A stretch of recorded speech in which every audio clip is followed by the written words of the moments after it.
여러분, 로마 시대 하면 아까 했던 건축물이 있는데요. 실용적인 그 로마 건축물이 있었죠. 그리고 이제는 로마의 회화를 잠깐 볼게요. 회화는 거의 남은 게 없는데 아까 연대표 선생님 보여줬던 거 보면은 폼페이가 화산에 덮이는 게 AD 27년이라고 했어요. 그래서 당시에 그 벽화로 남아있는 게 이 정도 굉장히 르네상스 미술과 굉장히 흡사할 정도로 원근법도 나오기 시작했고요. 사실적인 표현이 보여집니다. 공간 되게 사실적으로 표현한 게 느껴지고요. 여기 이렇게 이 공간들의 그림을 그려 넣었다고 합니다. 여러분 잘 보이시죠? 그래서 이런 벽화가 남아 있었다고 하고요. 여러분들 여기 보시면 아직도 좀 헷갈릴 수 있어요. 그리스냐, 로마냐. 이 책은 지금 클릭 서양 미술사라고요. 선생님이, 보고 있는 참고 서적 중에 하나인데요.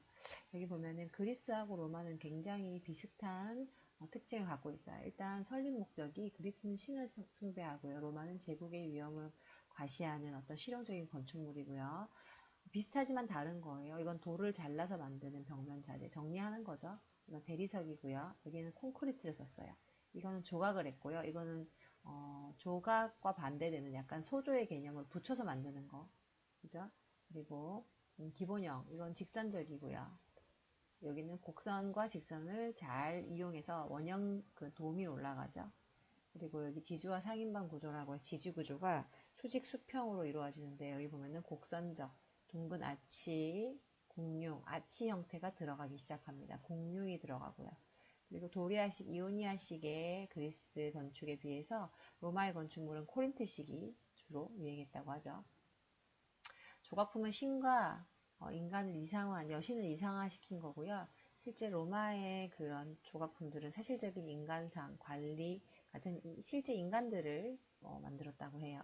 회화는 공중에 떠 있는 듯한 양식으로 사실 그리스의 회화는 거의 남아있지 않아요. 근데 로마의 회화는 원근법을 사용한 사실적으로 모사되어서 만들었고요. 굉장히 수학적인 원근법이 들어갔습니다. 미술의 주제는 신화였고요. 로마의 미술의 주제는 관직에 있는 인물, 왕, 군사적 영광을 묘사한 것, 그 사람이 이기는 싸움에서 이기는 장면 그런 걸 말하는 거죠. 그리스의 조각 건축은 파르테논 신전, 대표적인 파르테논 신전이 아주 수직 수평적인 구조고 개방형 구조고요. 로마는 판테온이라고 하는 여기는 성당이에요. 판테온은 성당인데 이 공간은 사람들이 똑같은 신전임에도 불구하고 사람들이 들러 나갔다 왔다 할 수 있는 공간이면서 신만을 위한 공간이라기보다는 많은 사람들을 수용할 수 있는 그런 공간이었어요. 아주 수학적이고 과학적인 조금 이 그리스와는 다른 특징을 보여주는 로마의 건축물이었습니다. 이런 특징이 있고요. 자, 여러분들, 조금 헬레니즘 시대를 왜 여기서 짚고 가냐면요. 지금까지 했던 것이 이집트랑 그리스랑 로마잖아요.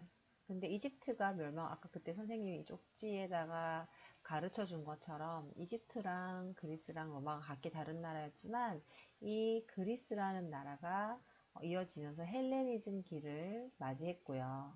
헬레니즘 그 시기 안에는 로마도 들어가 있어요. 근데 헬레니즘 시기는 그리스에서만 일어났다라고 얘기하는 게 아니라 그리스가 끝날 무렵에 생겼던 게 헬레니즘 시기고요.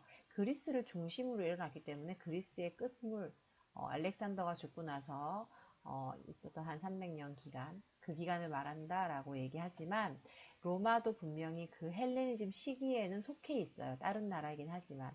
그래서 로마에도 헬레니즘기의 특징들이 나타납니다.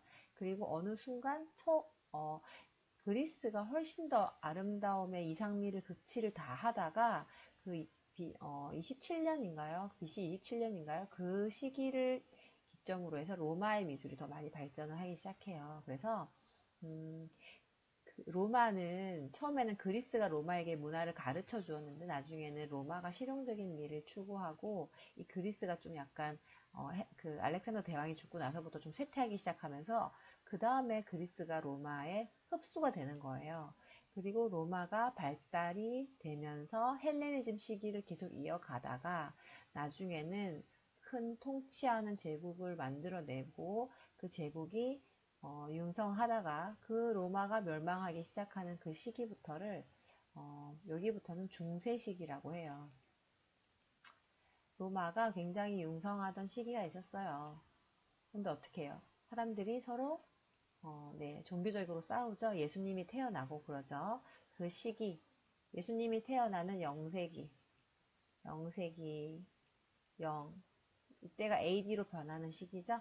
네, 그때부터 예수님을 박해하는 그 로마인들에 대항하여서 그, 뭐죠? 로만 다신교라고 했잖아요. 다신교를 이겨내고 일신교로 로마의 그 국가적인 종교가 바뀌면서 그 이후로부터의 시기를 중세시대라고 하는데요. 중세시대에는 또 중세시대 안에도 로마가 포함되어 있는 거예요. 이 전체 시기가 로마도 있고 뭐도 있고 여러 나라가 있는 거예요. 중세는 딱 어떤 나라만의 시대가 아니라 중세 시기라고 하는 어떤 시대 전체를 말하는 거죠. 이 안에 여러 가지 국가가 있겠죠. 그렇죠? 근데 대표적으로 로마를 보는 이유는 그만큼 로마가 큰 국가였다는 거죠. 1세기부터 뭐 4세기까지를 초기 기독교 시대라고 해서 이렇게 로마의 시기에서 초기 기독교 중세라고 얘기하고 그 다음에는 비잔틴 미술, 그 다음에 로마네스크 고딕 미술 이렇게 걸쳐서 나타난다라고 합니다. 그래서 헬레니즘 시대를 선생님이 설명하는 이유는 그런 식으로 헬레니즘 시대 안에 그리스와 로마가 다 속해 있다는 거, 그거를 말해주고 싶었어요. 그리고 그 헬레니즘 시대의 대표적인 특징들이 관능미와 육체의 화려함, 사실적인 표현, 현실의 인간을 조금 과장하여 아름다운 이상미가 극치를 이루었다라는 걸 알려주고 싶었고요.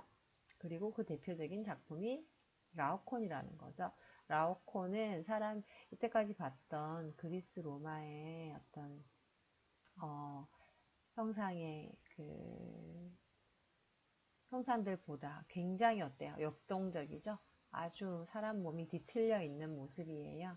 그래서 이 그리스 로마 신화에 나오는 아주 유명한 장군의 모습을 이렇게 그림을 큰 그 역동적인 조각으로 만들어 놨고요.